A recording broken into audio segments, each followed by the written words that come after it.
derivado de los asesinatos del presidente Francisco I. Madero y del vicepresidente José María Pino Suárez, perpetrados por el general Victoriano Huerta, en la llamada Decena Trágica. El gobernador de Coahuila, Venustiano Carranza, desconoció al gobierno espurio, declarándose en rebeldía.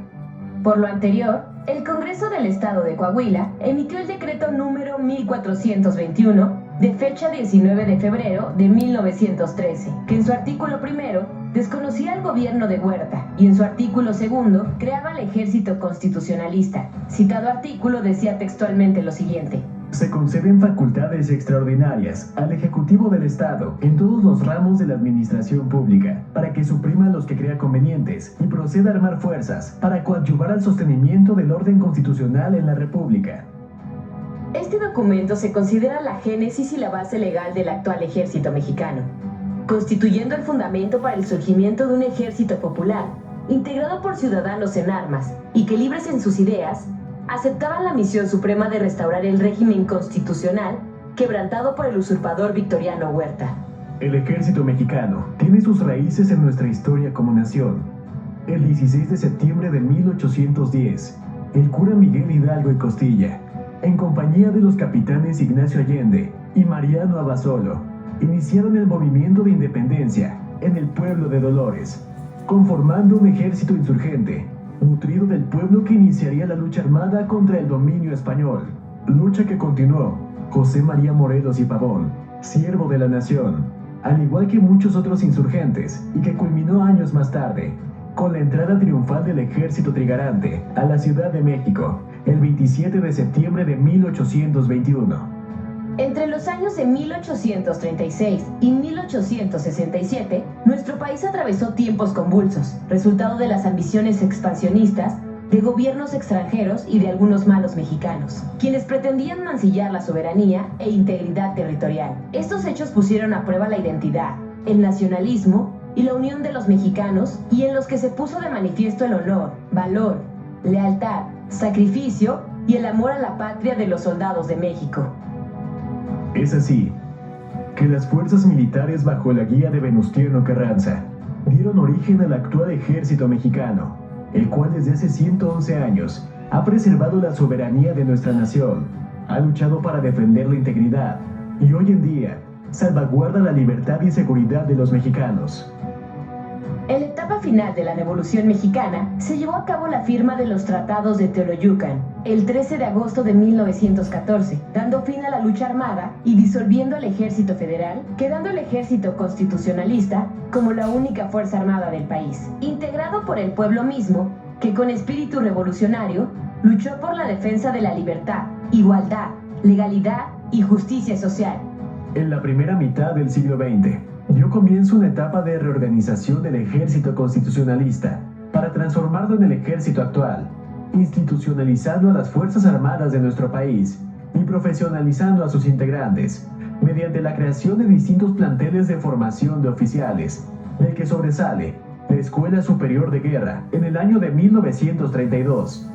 Centro de Altos Estudios Militares, del que han egresado 4.371 oficiales de Estado Mayor, con la responsabilidad de asesorar a los mandos superiores y ejercer en su oportunidad los más altos cargos en la estructura de esta Fuerza Armada, siendo los responsables de concebir y dirigir proyectos estratégicos, tales como el Plan DN3E, que ha trascendido las fronteras del país para llevar auxilio a otras naciones. Durante la Segunda Guerra Mundial, el ejército mexicano inició reformas significativas al crear las regiones militares del Pacífico y del Golfo de México. Se instituyó el servicio militar obligatorio para hacer frente a esta conflagración mundial y a la posible agresión de nuestro territorio, habiéndose delineado además una moderna doctrina mexicana de guerra, constituyéndose también el Estado Mayor de la Secretaría de la Defensa Nacional. A principios de la década de los años 80, el ejército mexicano, como parte de su desarrollo, llevó a cabo la adquisición de nuevos ingenios de combate, la renovación del parque vehicular, la construcción de instalaciones y la evolución de la educación y doctrina militar, sobresaliendo la creación del Colegio de Defensa Nacional en 1981. El ejército mexicano continuó el proceso de actualización de su doctrina mediante la creación en 1998 del Centro Nacional de Adiestramiento, que permitió materializar ejercicios de armas combinadas y operaciones conjuntas, constituyéndose, hasta esta fecha, como un componente fundamental del adiestramiento militar y un referente entre los ejércitos de América Latina.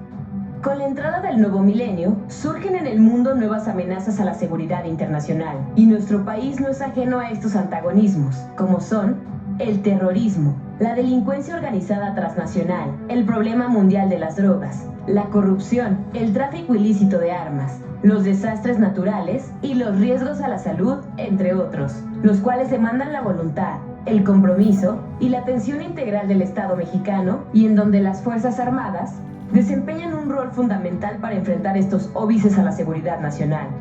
Esta Fuerza Armada ha sabido encarar estos desafíos adaptando su estructura, medios y doctrina, habiendo emprendido un proceso de cambio de paradigma, consistente en la reorganización de la Secretaría de la Defensa Nacional, con la conformación del Estado Mayor Conjunto, la creación de diferentes organismos del sistema educativo militar, y el 13 de agosto de 2021 pasó revista de entrada la Comandancia del Ejército Mexicano, constituyéndose como un organismo de dirección estratégica, proyecto trascendental que permitió establecer las bases para la administración y el desarrollo de esta Fuerza Armada.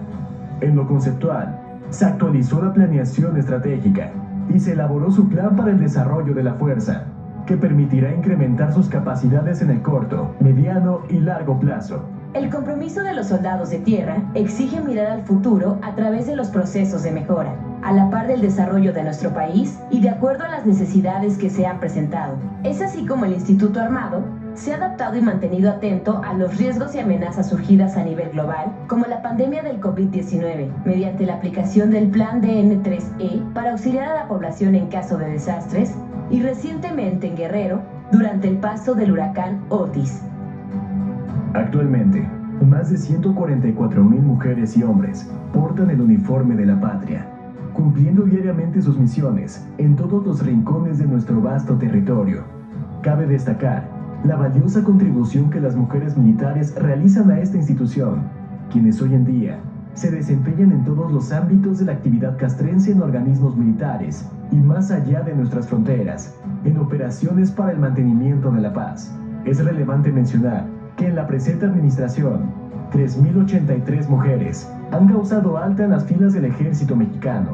haciendo un total de 16.313 hasta la fecha, destacando su incorporación a las armas de infantería, caballería y arma blindada.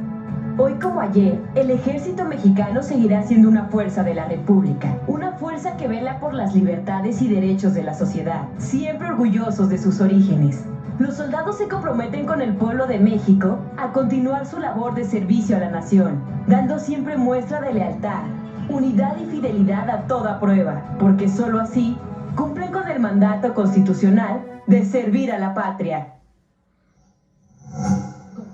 Gobierno de México.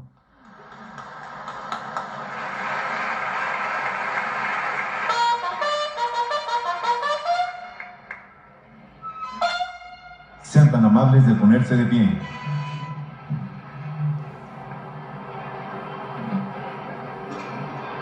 En el marco del 111 aniversario del Día del Ejército Mexicano, el presidente de la República hará entrega de condecoraciones al personal militar que se ha destacado en las diferentes actividades que realiza este Instituto Armado.